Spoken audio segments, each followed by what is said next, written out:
Good morning, students. My name is Tarun Sharma from विश्वास school.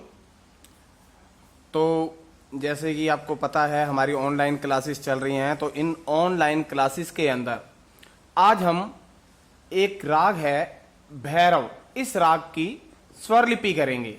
स्वर लिपि मतलब स्वरों की लिपि। जैसे कि हम ताल के अंदर हमने क्या किया था कि उसके अंदर ताल के बोल होते हैं, तो उसे हम ताल लिपि बोलते हैं। और इसके अंदर रागों के अंदर स्वरों का प्रयोग होता है, तो इसे हम स्वर लिपि कहते हैं। तो राग भैरव की स्वर लिपि हम करेंगे। उसके बाद ये लिखा है ख्याल, छोटा द्रुत ब्रैकेट में छोटा, मतलब ख्याल दो प्रकार के हैं, एक द्रुत ख्याल और एक विलंबित। द्रुत को हम छोटा ख्याल बोल देते हैं और विलंबित को हम बड़ा ख्याल बोल देते हैं। तो यहां हम जो छोटा ख्याल है द्रुत ख्याल के अंदर हम राग भैरव की स्वर लिपि करेंगे। उसके बाद है ताल। तो तीन ताल, क्योंकि जब हम स्वर लिपि प्ले करेंगे तो साथ में ताल का भी प्रयोग होना चाहिए।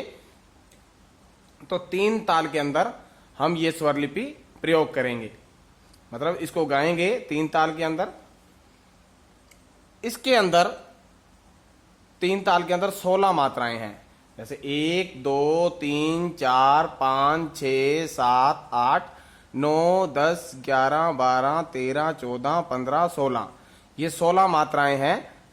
और 4 विभाग हैं तीन ताल के अंदर। ये पहला विभाग, दूसरा, तीसरा और ये चौथा, 4 विभाग बन गए। ये बीच में डिवाइड कर दिया हमने।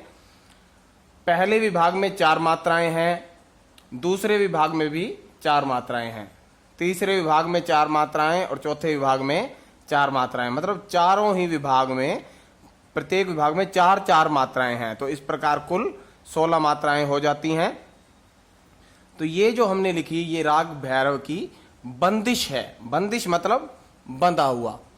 अब इसके अंदर आपको पता है दो भाग होते हैं प्रत्येक गीत के, एक स्थाई और एक अंतरा।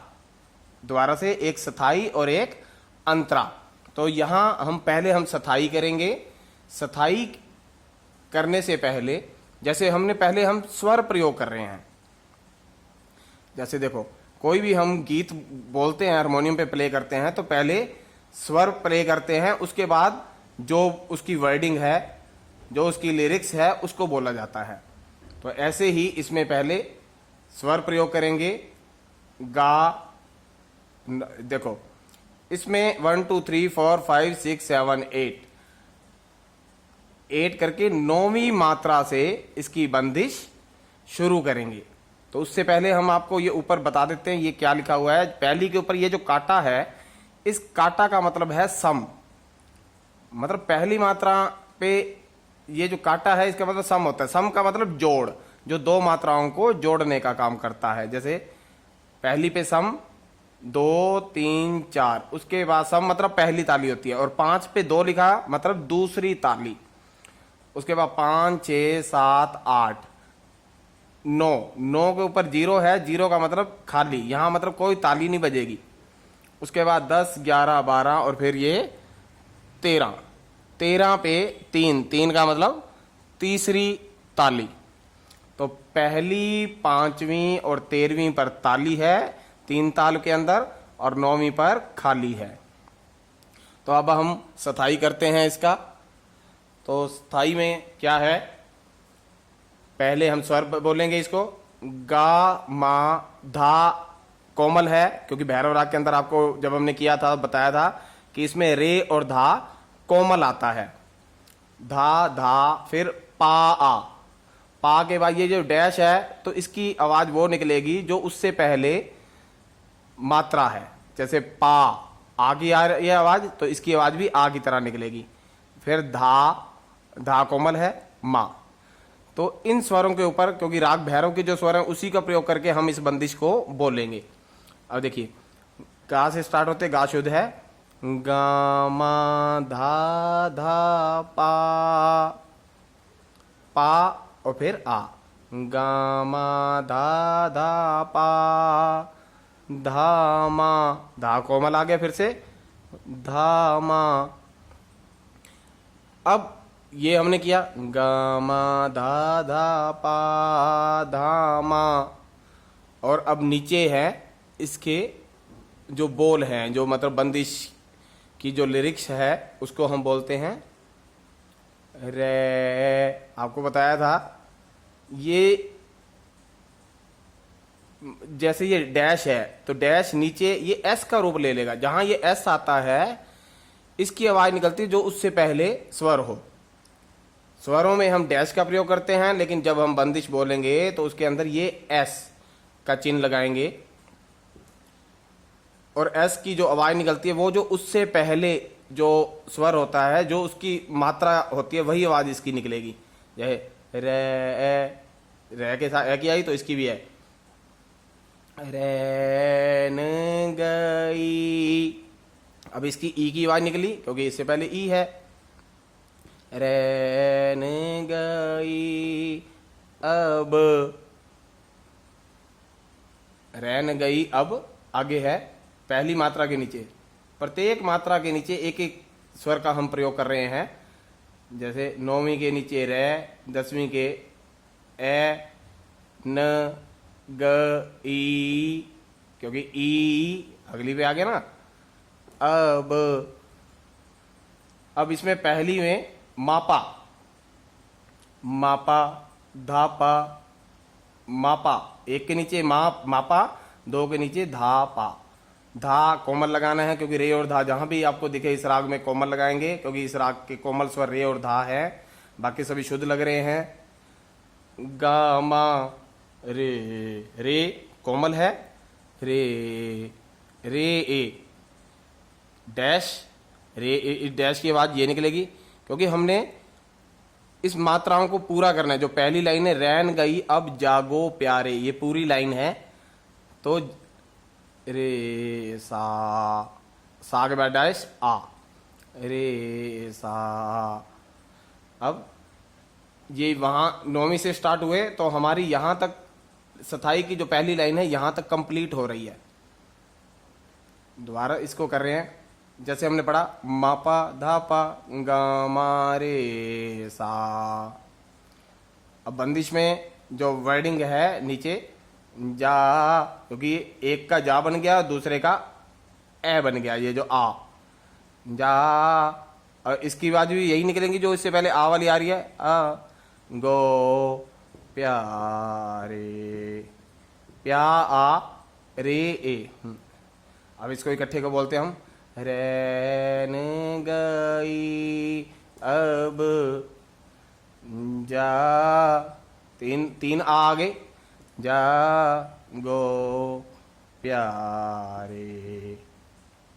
उसके बाद अगली लाइन है सुंदर श्याम हमारे दुलारे, क्योंकि आपकी बुक में ये बंदिश लिखी हुई है तो आप वहां से भी इसको पढ़ सकते हो। राग भैरव छोटा ख्याल देखोगे तो वहां आपको बंदिश दिखाई देगी, रैन गई अब जागो प्यारे सुंदर श्याम हमारे दुलारे। तो नी नी धा धा, देखो नी धा धा। अब नी के नीचे बिंदु है, मतलब ये मंत्र सप्तक का प्रयोग हो रहा है। सप्तक के अंदर आपको बताया गया है कि सप्तक में जो सबसे पहला मंत्र सप्तक होता है उसमें स्वरों के नीचे बिंदु लगता है, और जो सबसे ऊपर तार सप्तक होता है उसमें स्वरों के ऊपर बिंदु लगता है। तो ये मंत्र सप्तक के हैं तो इसमें नीचे बिंदु है। नी, इसकी आवाज ई की निकलेगी, नी धा कोमल नीचे बिंदु, इसका मतलब ये भी मंत्र सप्तक का है। ये धा कोमल ये भी मंत्र सप्तक का है। उसके बाद नी के नीचे बिंदु ये भी मंत्र सप्तक का है। फिर ये डैश का मतलब इसकी ई की मात्रा निकलेगी, नी धा धा नी सा, गा गा गामा। ये ऊपर से हमने मात्राओं का ध्यान रखना है कि पहली के नीचे, दूसरी के नीचे, तीसरी के नीचे और ये चौथी के नीचे। गा गामा, फिर ये रे रे ए सा आ, नी धा धा नी सा गा गा गा मा रे सा। दोबारा से। अब इसको स्वरों को पढ़ रहा हूं पहले। नी धा धा नी सा गा गा गा मा रे सा। अब इसके बोल पढ़ रहा हूं, जो स्वर के बंदिश है, जो लिरिक्स है। सुन सुन, आपको बताया इस डैश का एस बन जाता है और जो पहले मात्रा है उसकी आवाज निकलती है। सुंदर श्याम। अब यहाँ पे भी श्या, इसकी आवाज निकली। श्याम ह मा, डैश के नीचे एस, आवाज निकलेगी जो उससे पहले स्वर है। रे दुलारे। दोबारा से। सुंदर श्याम हमारे दुलारे। ऊपर से फिर इसको पढ़ रहा हूं। रैन गई अब जागो प्यारे, सुंदर श्याम हमारे दुलारे। तो ये सथाई की हमारी 2 लाइनें हैं। इसको एक बार फिर से पहले स्वरों को बोल रहा हूं मैं। गा मा धा धा पा धा मा, मा पा धा पा गा मा रे सा। और फिर इसके जो लिरिक्स है, बंदिश के बोल हैं। रहने गई अब जागो प्यारे। फिर मंत्र सप्तक के लग गए ये नी और धाधा भी नी तक। नी धा धा नी सा गा गा गा मा रे सा। प्रत्येक मात्रा के नीचे हमने एक उसका प्रयोग करना है, ठीक है। सुन, अब बोल पढ़ रहा हूँ इसके, जो बंदिश के जो लिरिक्स है, वर्डिंग है। सुंदर श्याम हमारे दुलारे। तो यहाँ तक जो है हमारी ये जो सथाई की जो 2 लाइनें हैं ये कंप्लीट होती हैं। तो आज के लिए हम एक बार इतना ही करेंगे। Thank you.